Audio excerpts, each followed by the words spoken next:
So I finally got a chance to try out one of the most popular budget IEMs out there, the Salnotes Zero 2. I know it's been out for a while now, but I finally got a chance to test it out, and I have two main things to share with you. So let's talk about it. Yes, these earphones were co-developed with Crinacle, you know, that audiophile guy from this YouTube channel. You can see the unboxing is a pretty simple presentation. They give you a bunch of colorful ear tips, which is cool, I guess. The earphones have a transparent casing, as you can see, and they only have a single dynamic driver. But despite that, they have a powerful mid-range, which surprised me when I tried them out. This proves my point from one of my previous videos that you don't necessarily need multiple drivers to deliver a good sound. Sound signature wise, these are remarkably similar to the Blonde BL03 with slightly less bass and much more mid-range. The stereo separation is identical, like the overall soundstage is comfy. It's not crazy wide or anything, but it's pretty good. I wish there was a little bit more clarity and sharpness in the high end. Again, some balanced armature drivers may have helped out there,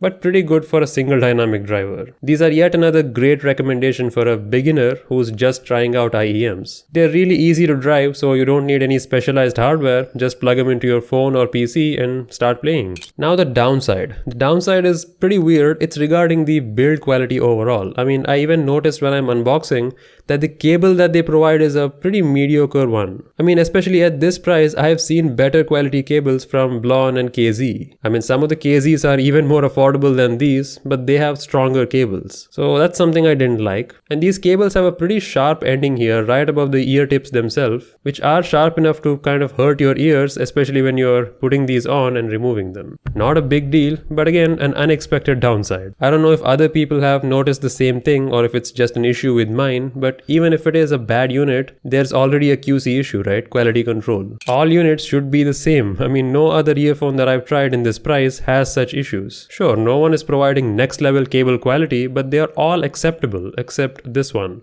It works, but I don't know for how long it'll last. I was hoping Salnotes would do a little bit better job in that department, but the rest of it is pretty good. So if you're looking for an entry-level IEM with the best mid-range possible for human voice, you know, with music, movies or anything else, then these are a solid choice. I'll leave a link in the description if you want to check them out.